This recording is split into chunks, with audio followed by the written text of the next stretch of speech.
কেন্দ্রীয় শহীদ মিনারে শ্রদ্ধার্ঘ্য নিবেদন করবেন 12:01। 21 ফেব্রুয়ারি ভোর 6টায় নয়াপল্টনস্থ দলের কেন্দ্রীয় কার্যালয়ে জাতীয় দলীয় পতাকা অর্ধনমিতকরণ এবং কালো পতাকা উত্তোলন। 3 নম্বর, 21 ফেব্রুয়ারি সকাল 6টায় কালো ব্যাজ সহকারে বলাকা সিনেমা হলের সামনে থেকে দলীয় নেতাকর্মীদের জমায়েত এবং আজিমপুর গোরস্থানে ভাষা শহীদদের মাজার জিয়ারত শেষে কেন্দ্রীয় শহীদ মিনার অভিমুখে যাত্রা ও শহীদদের স্মরণে শ্রদ্ধার্ঘ্য নিবেদন।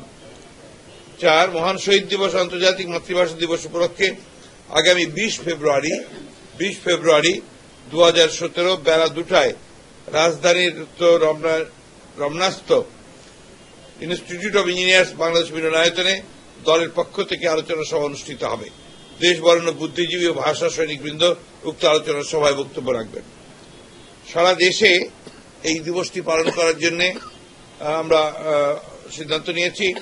21 ফেব্রুয়ারি মহান শহীদ দিবস আন্তর্জাতিক মাতৃভাষা দিবস উপলক্ষে সারা দেশে দলের জেলা, মহানগর, উপজেলা, থানা ও বিভিন্ন ইউনিট কার্যালয়ে সকাল 6টায় জাতীয় ও দলীয় পতাকা অর্ধনমিতকরণ ও কালো পতাকা উত্তোলন এবং স্থানীয় শহীদ মিনারে ভাষা শহীদদের স্মরণে শ্রদ্ধার্ঘ্য নিবেদন।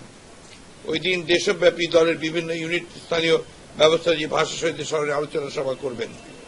এই ছিল আমাদের সিদ্ধান্ত। আশা করি আপনারা আমাদের এই সিদ্ধান্ত আপনারা মিডিয়ার মাধ্যমে দেশবাসীর কাছে পৌঁছে দেবেন। এরপরে একটা অত্যন্ত গুরুত্বপূর্ণ বিষয় আপনাদের গোচরে আমি আনতে চাই। কয়েকটি পত্রিকায় একেবারেই কাল্পনিকভাবে কতগুলো প্রতিবেদন তৈরি করা হচ্ছে। তার মধ্যে একটি প্রতিবেদন আমাদের কর্মীদের মধ্যে, আমাদের নেতৃবৃন্দের মধ্যে এবং জনগণের মধ্যে বিভ্রান্তি সৃষ্টি করেছে। সেই প্রতিবেদনটি হচ্ছে যে আমাদের দেশনেত্রী বেগম খালেদা জিয়ার যে মামলা চলছে, সেই মামলায় তার সাজা হয়ে গেলে সেই সময়ে বিএনপির নেতৃত্বের দায়িত্বে কারা থাকবেন এই নিয়ে মনের মাধুরী মিশিয়ে সেই পত্রিকাটি একটা কাল্পনিক কল্পকাহিনী রচনা করেছে। আমরা অত্যন্ত দৃঢ়তার সঙ্গে বলতে চাই যে এই ধরনের চিন্তাভাবনার মধ্য দিয়ে বিএনপির কোন নেতা কর্মী কখনোই কোনো বৈঠকও করেনি, কোনো আলোচনাও করেনি এবং এই ধরনের কোনো সিদ্ধান্ত হয়নি।